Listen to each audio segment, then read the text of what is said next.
suatu hari di sebuah kota perbatasan Jawa Tengah dan Jawa Barat, yakni daerah Cirebon, tempatnya di desa Perselu. Semua masyarakat sedang melakukan aktivitas keseharian.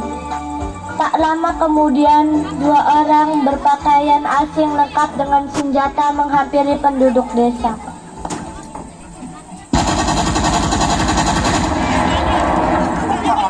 Hai, cepat sebul! Saya ingin memberitahu pengumuman penting untuk kalian semua. Kau yang di sana, cepat kumpul. Dasar pribumi tidak tahu aturan. Buat apa aku menuruti perintah dari bangsa Belanda? Oh, pemuda kurang ajar.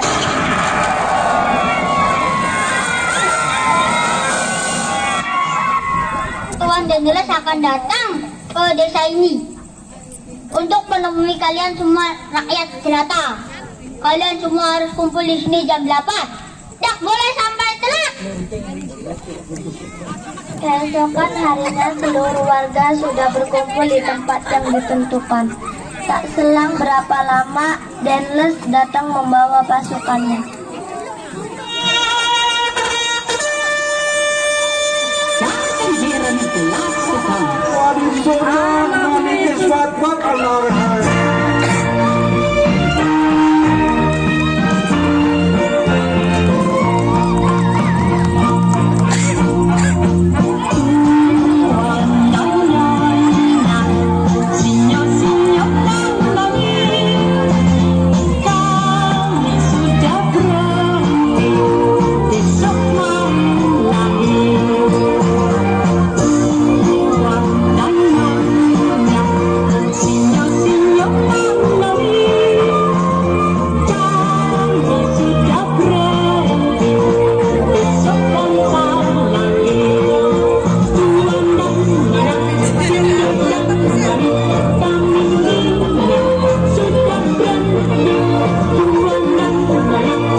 Lumayan ya, harusnya sih kita naik kursi kayaknya.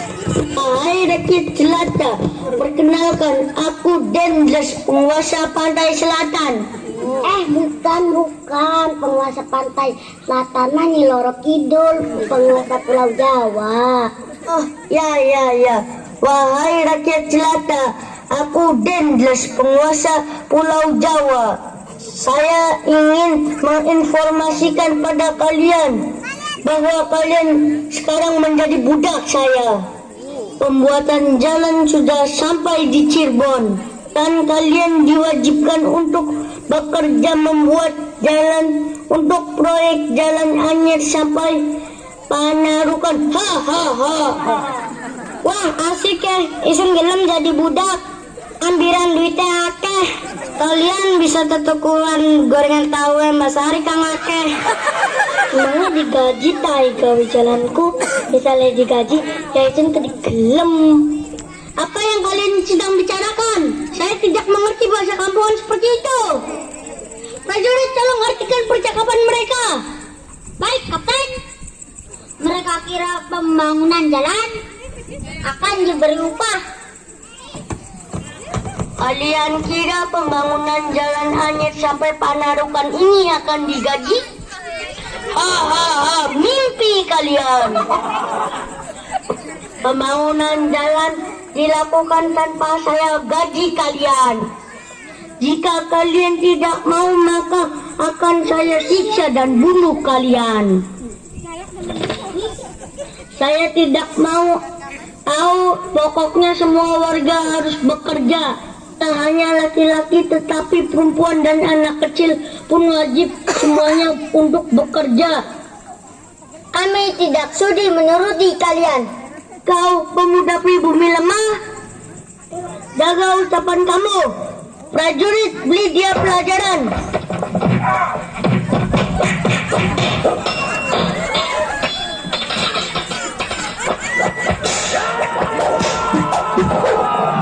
Cukup. Untuk sekarang masih saya ampuni kalian semua. Pemuda ini akan jadi contoh bagi kalian yang tidak menuruti perintah saya. Besok kalian semua wajib datang ke tempat kerja pagi pukul 8. Tidak boleh ada yang telat. Jangan lama-lama di sini, nanti kita tercemar oleh bangsa pribumi kotor ini. Keesokan harinya, seluruh pribumi berkumpul untuk membangun jalan. Mereka semua bekerja keras membangun jalan anyar hingga Panarukan, tanpa mendapatkan upah sepeser pun. Mereka semua kelaparan, kehausan, hingga nyaris jatuh pingsan. Dari kejauhan muncul seorang gadis nan cantik jelita.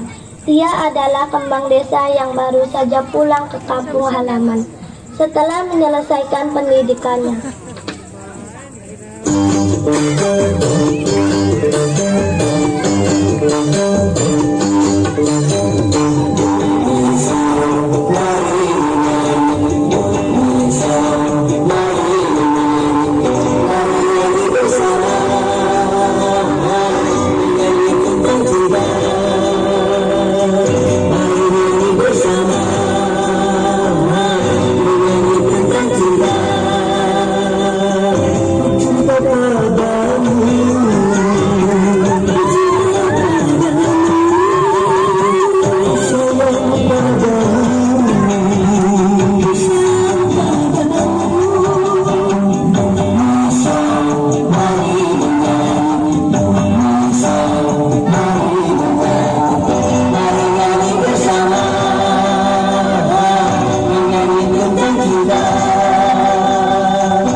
Saya minta kalian untuk cepat bekerja. Jangan membuang waktu. Kami lapar dan haus, Tuan. Kami butuh makan dan minum. Iya, Tuan. Kami juga butuh istirahat. Diam kalian semua. Kalian itu budak. Kalian tidak berhak makan, minum, maupun istirahat. Hei, jaga ucapanmu kaum Belanda. Kami adalah orang yang punya tanah ini. Kami manusia yang butuh makan, minum, dan istirahat. Kalian kaum Belanda hanya pendatang di sini. Apa hak kalian untuk mengatur kami? Hei kau wanita lemah, jangan ikut campur. Bakal ingin seperti mereka, hah? Berhenti! Hai Nona Manis, aku baru melihatmu pertama kali. Kalau kau menjadi pasanganku, hidupmu akan nyaman jika kamu menjadi noni Belanda. Sampai kapanpun saya tidak sudi untuk menjadi noni Belanda. Apalagi pasangan kamu. Darah saya, darah Indonesia. Di tubuh saya mengalir darah merah putih. Hei, kurang ajar sekali kau. Prajurit, bawa gadis tersebut. Siap, Kapten. Tidak, lepaskan aku. Dasar kalian penjajah kurang ajar. Para warga desa hanya terdiam melihat si gadis yang ingin dibawa oleh Belanda.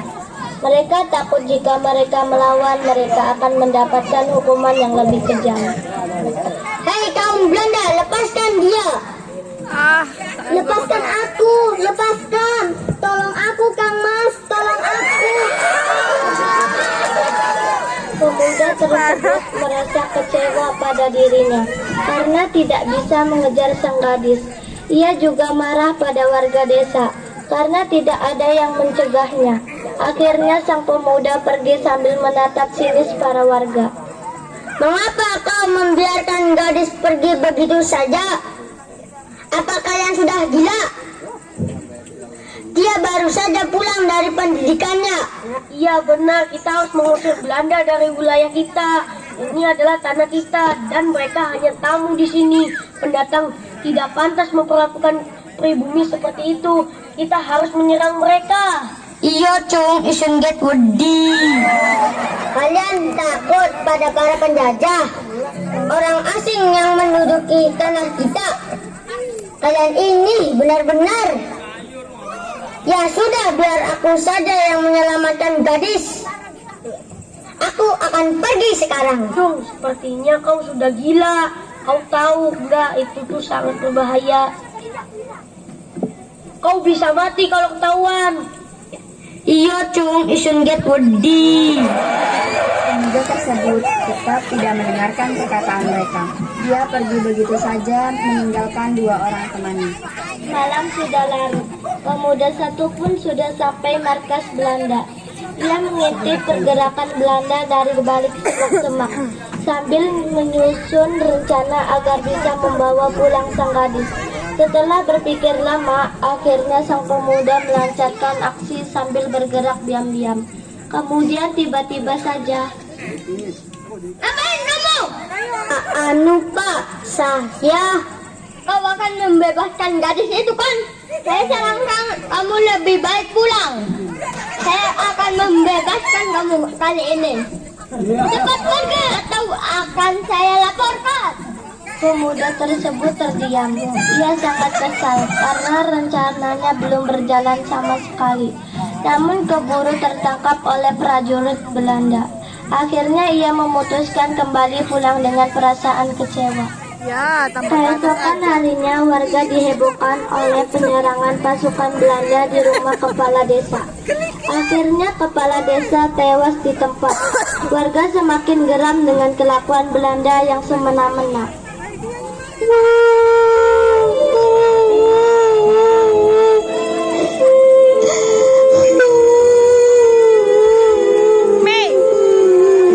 Meta.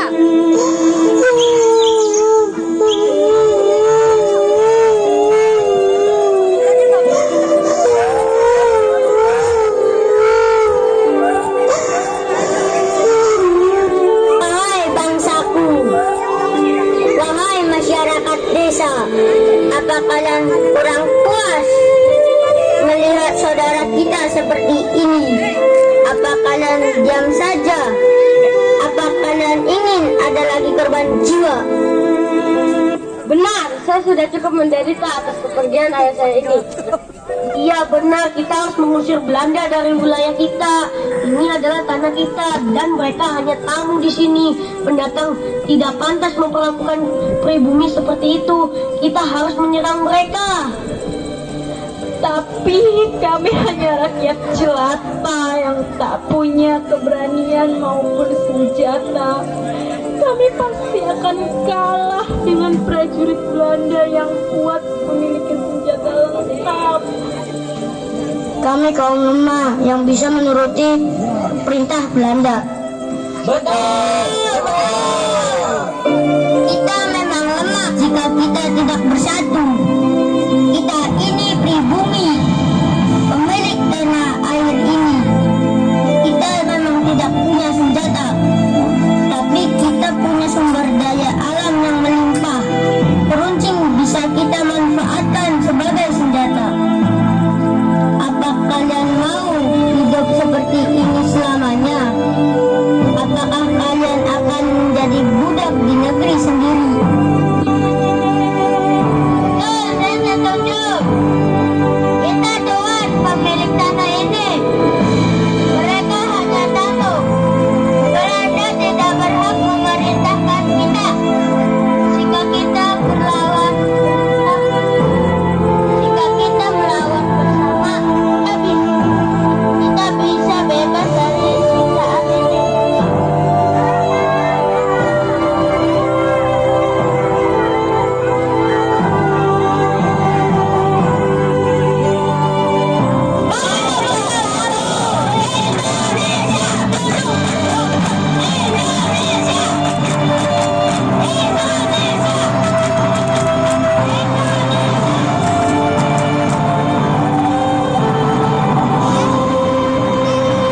Esokan harinya, mereka semua telah menyiapkan senjata bambu runcing dan sudah menyiapkan strategi untuk menyerang kaum Belanda. Mereka semua berdoa untuk keselamatan nyawa dan bangsa.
tanah. Tanah bercampur darah, air mata tangis kesedihan menghayati hati. Semua keadaan kacau, hanya satu yang membulatkan tekad pribumi, yaitu membuat mereka bisa hidup nyaman tinggal di tanah ibu pertiwi.